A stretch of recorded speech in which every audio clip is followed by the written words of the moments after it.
C'est l'heure des actus, bienvenue. Agrandissement de la mairie du Winstein, inauguration après 6 mois de travaux. Rencontre avec un passionné d'huile d'olive chez Nature et Saveur à Mittesheim. Je joue, tu joues, nous jouons. 5e forum de l'enfance sur le thème du jeu. Mais on commence tout de suite avec une actu d'envergure nationale, le Rallye de France-Alsace.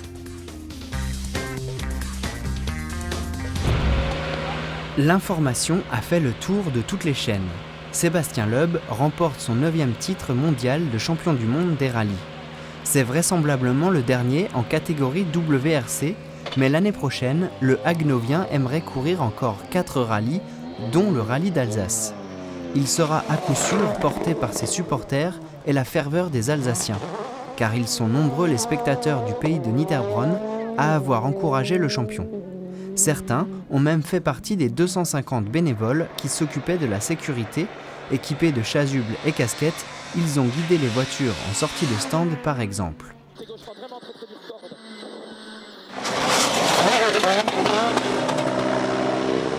Pour remercier ces personnes venues de toute la France, une petite soirée était organisée le samedi soir et Sébastien Loeb est venu les saluer.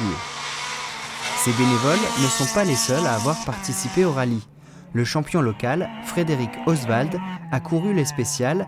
Il se classe 2e de sa catégorie en Twingo R2 et 28e du général à 1 seconde 8 de Peter Solberg. Si Sébastien Loeb ne sera pas champion l'année prochaine, Frédéric, lui, a toutes ses chances.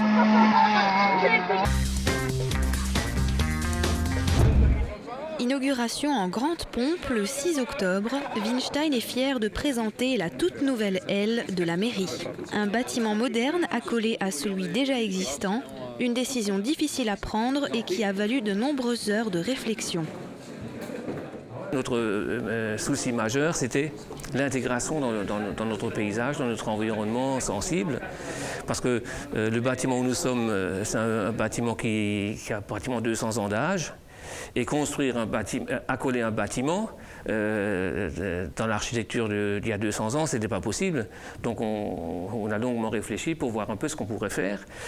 Et finalement, la seule solution, c'était d'accoler un bâtiment plutôt moderne pour bien trancher, pour qu'on puisse bien distinguer l'ancien et le moderne, quoi.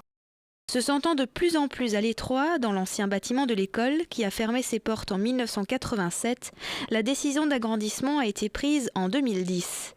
Mars 2012, les travaux ont commencé, agrandissement, mise aux normes pour l'accès aux personnes à mobilité réduite, etc. Très vite, nous nous sommes rendus compte que nous étions à l'étroit. La salle ne devenait plus fonctionnelle, on était à l'étroit, les gens étaient trop serrés, etc. Et en plus, les normes de sécurité évoluent. Comme nous le savons tous. Et ce qui nous embêtait beaucoup, c'est que nous n'avions pas d'accès pour les personnes à mobilité réduite, ni de toilettes, ni d'accès, ce qui était très très gênant, puisque nous avons quand même 2 personnes dans notre entourage proche qui sont touchées par le handicap physique. Un chantier qui a duré moins d'1 an et qui aura coûté environ 270 000 €. 100 000 €, c'est la part de subvention qu'a reçue la commune et le reste sera financé sur fonds propres. Les Winsteinois peuvent se réjouir, cette salle accueillera bientôt des expositions, des vidéoprojections. Les réunions du conseil municipal s'y tiendront également, ainsi que l'accueil de l'amicale des maires et certaines réunions de travail de la communauté de communes.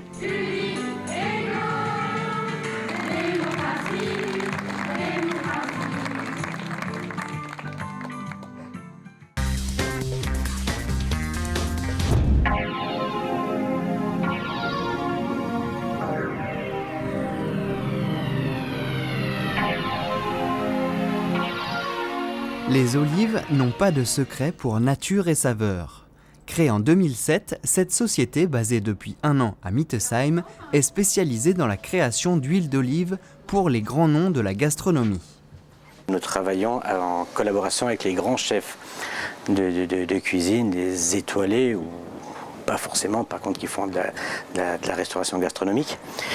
Nous créons de l'huile d'olive suivant les acides, suivant l'accompagnement. Comme le sommelier travaille le vin en accompagnement avec le plat, nous on travaille l'huile d'olive en accompagnement avec le plat. C'est-à-dire qu'on travaille les acides, on travaille les fruités, différents fruités. Donc nous travaillons 370 variétés d'olives aujourd'hui qu'on assemble ou en monovariétal et nous travaillons plus de 17 pays. Les deux oléicologues, Luc Leichnam et Loïc Heitz, sélectionnent les meilleures variétés et préparent les huiles. Nous faisons l'huile d'olive pour contrer ou pour accompagner une acidité de plat. Nous jouons vraiment l'équilibre avec une palette aromatique vraiment très très large qui va du fruité vert jusqu'au fruité noir. D'ailleurs, je vous propose de goûter quelques huiles d'olive pour goûter à cette palette aromatique.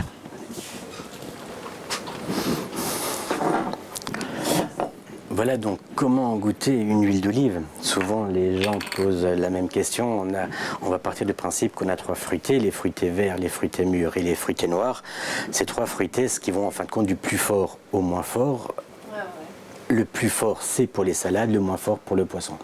Là, je vous propose de goûter une huile d'olive d'Italie, donc c'est une monovariétale, la fameuse Frontoio qu'on a parlé tout à l'heure, avec du citron de Sorrento, donc il y a de l'écorce de citron qui est pressée avec la pâte d'olive.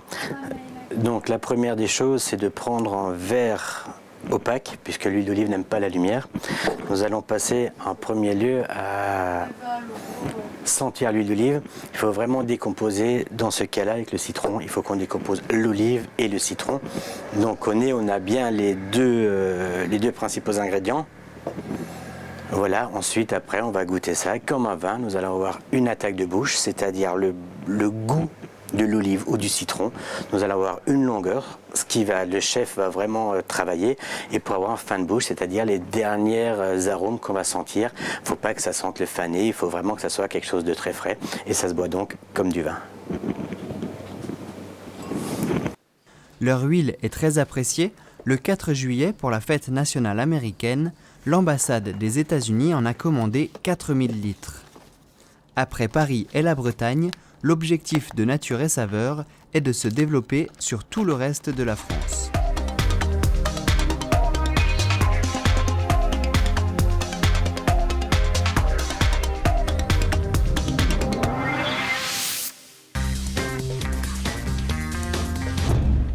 Rencontre autour du jeu avec les familles, c'était le thème du 5e Forum de l'enfance qui a eu lieu début octobre. Découverte ou redécouverte des jeux d'aujourd'hui, d'hier et même de demain, les responsables du secteur petite enfance, enfance et jeunesse du territoire de la communauté de communes du pays de Niederbronn-les-Bains ont joué leur rôle à la perfection. Le Forum de l'enfance, c'est une idée qui a germé il y a maintenant 10 ans et qui n'est pas prête de s'arrêter. Quand je suis arrivée sur le territoire en 2002, je me suis aperçue qu'en fait les parents, les familles ne connaissaient pas forcément les établissements petite enfance et enfance du secteur. Donc je me suis dit que ça serait peut-être intéressant qu'à un moment donné, tous les acteurs petite enfance, enfance, jeunesse du secteur se regroupent à un endroit afin de rencontrer les familles. Au fur et à mesure des éditions, les acteurs du secteur se sont rendus compte que de plus en plus de familles se déplaçaient pour avoir des réponses à certaines questions concernant leur enfant.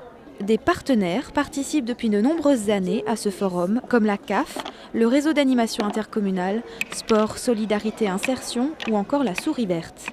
Cette année, plus de 400 familles sont passées au Forum de l'enfance à Gundershofen.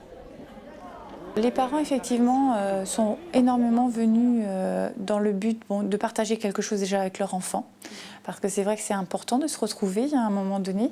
Mais ils avaient aussi des questionnements par rapport à l'évolution de leur enfant. Qu'est-ce qu'on peut proposer comme jeu à tel âge? Qu'est-ce qu'on peut apporter au niveau éducatif par le jeu? Alors c'est vrai que on a privilégié les jeux de plateau, des choses comme ça. J'espère qu'ils sont repartis en se disant tiens, demain, je vais aller me renseigner sur certains jeux où j'ai envie de créer des jeux pour mes enfants. Voilà, c'était le but un petit peu de ce forum. Le forum a fonctionné sur plusieurs pôles d'activités et de jeux cette année. Petite enfance, enfance et jeunesse. Leurs noms, les touche-à-tout, les apprentis joueurs et le pôle des copains. Différentes actions ont également été proposées. Fabrication de jeux, parcours sensoriels ou encore les contes. C'est le soir. Bonne nuit le soleil. Comment il fait le soleil quand il dort? C'est comme ça il fait. Il ronfle très très fort. Nous, on fait pas très fort. Cette année, ce qui nous a vraiment plu, c'est qu'on s'est retrouvés autour du jeu avec les familles et qu'il y a eu un moment vraiment de partage, de connivence. Il y a des familles qui sont restées toute la journée au niveau du forum. Il y a vraiment eu une osmose qui s'est créée parce qu'il faut savoir que le jeu maintenant devient de plus en plus individuel. Et c'est vrai qu'on voulait replacer le jeu de société, le jeu dans tous ses états autour de la famille. Le 6e Forum de l'enfance se profile à l'horizon. Les préparatifs débuteront en 2013 pour voir le jour d'ici 2014. Beaucoup d'idées seront abordées, mais la sécurité de l'enfant, à la maison comme sur la route, va sans doute être le thème du prochain Forum de l'enfance.